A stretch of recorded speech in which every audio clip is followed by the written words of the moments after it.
పదవీ విరమణ చేసిన ప్రభుత్వ ఉద్యోగులు మరియు వారిపై ఆధారపడిన వారి మెడికల్ రీయింబర్స్మెంట్ క్లెయిములను సమర్పించడానికి డ్రాయింగ్ అండ్ డిస్పర్సింగ్ ఆఫీసర్ DDOకు బదులుగా సబ్ ట్రెజరీ ఆఫీసర్ STO ద్వారా సమర్పించేందుకు అనుమతిస్తూ రాష్ట్ర ప్రభుత్వం GOMS number 109 health, medical and family welfare department dated 24/8/2026 ఉత్తర్వులు జారీ చేసింది.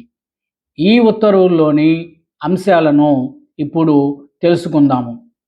తొలుత GOMS నెంబర్ 718 డేటెడ్ 26/11/1981 ప్రకారము రిటైర్డ్ ప్రభుత్వ ఉద్యోగులు రాష్ట్రంలోని అన్ని ప్రభుత్వ ఆసుపత్రుల్లో ఉచితంగా వైద్య చికిత్స పొందేందుకు అర్హులు.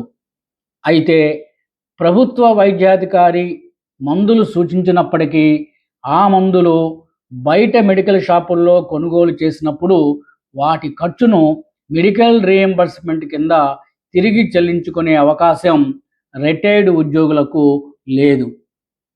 తర్వాత GOMS నెంబర్ 401 డేటెడ్ 25/6/1991 ద్వారా రిటైర్డ్ ప్రభుత్వ ఉద్యోగులు మరియు వారి ఆధారిత కుటుంబ సభ్యులకు మరింత సౌకర్యం కల్పించారు. తీవ్రమైన అనారోగ్యాలకు నిమ్స్లో చికిత్స పొందేందుకు వారికి అనుమతి ఇచ్చారు. ఇందుకు టీచింగ్ హాస్పిటల్ యొక్క ఆథరైజ్డ్ మెడికల్ అటెండెంట్ ద్వారా ఆథరైజేషన్ ఉండాలి.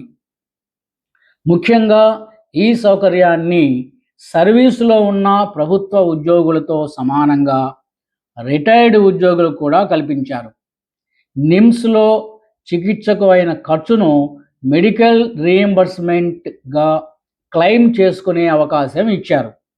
ఈ ఖర్చును పెన్షనర్ పదవీ విరమణకు ముందు చివరిగా పనిచేసిన ఆఫీస్ లేదా డిపార్ట్మెంట్ భరించాలి. అలాగే సాధారణ ప్రభుత్వ ఉద్యోగుల వైద్య ఖర్చుల మాదిరిగానే దీనిని శాలరీస్ హెడ్ ఆఫ్ అకౌంట్ కింద ఖర్చుగా చూపించాలని ఉత్తర్వుల్లో పేర్కొన్నారు. తర్వాత కాలంలో GOMS నెంబర్ 38 డేటెడ్ 23/1/1996 ద్వారా సర్వీసులో ఉన్న ప్రభుత్వ ఉద్యోగులతో సమానంగా రిటైర్డ్ ప్రభుత్వ ఉద్యోగులు ప్రైవేట్ రిఫరల్ హాస్పిటల్స్లో పొందిన వైద్య చికిత్సకు సంబంధించిన వైద్య ఖర్చులను కూడా మెడికల్ రీయింబర్స్మెంట్ కింద పొందే సౌకర్యాన్ని ప్రభుత్వం మరింతగా విస్తరించింది. GOMS నెంబర్ 16 డేటెడ్ 10/1/2001 ద్వారా రిటైర్డ్ ప్రభుత్వ ఉద్యోగులు మరియు వారి ఆధారిత కుటుంబ సభ్యులు పదవీ విరమణ అనంతరం వారు స్థిరపడిన ప్రాంతానికి సంబంధించిన డిస్ట్రిక్ట్ ఆఫీస్ నుండి మెడికల్ రీయింబర్స్మెంట్ మొత్తాన్ని డ్రా చేసుకునే అవకాశాన్ని ప్రభుత్వం కల్పించింది.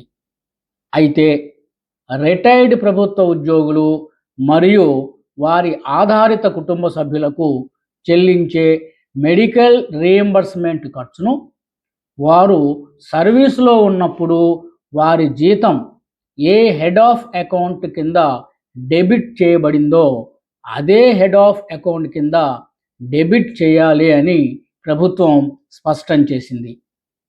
ఇటీవల వివిధ ఉద్యోగ సంఘాలు రిటైర్డ్ ప్రభుత్వ ఉద్యోగులు మరియు పెన్షనర్లు తమ మెడికల్ రీయింబర్స్మెంట్ క్లెయిమ్స్ను drawing and disbursing officer DDO ద్వారా కాకుండా సంబంధిత సబ్ ట్రెజరీ ఆఫీసర్ STO ద్వారా సమర్పించుకునే విధంగా సౌకర్యం కల్పించాలని ప్రభుత్వాన్ని కోరాయి.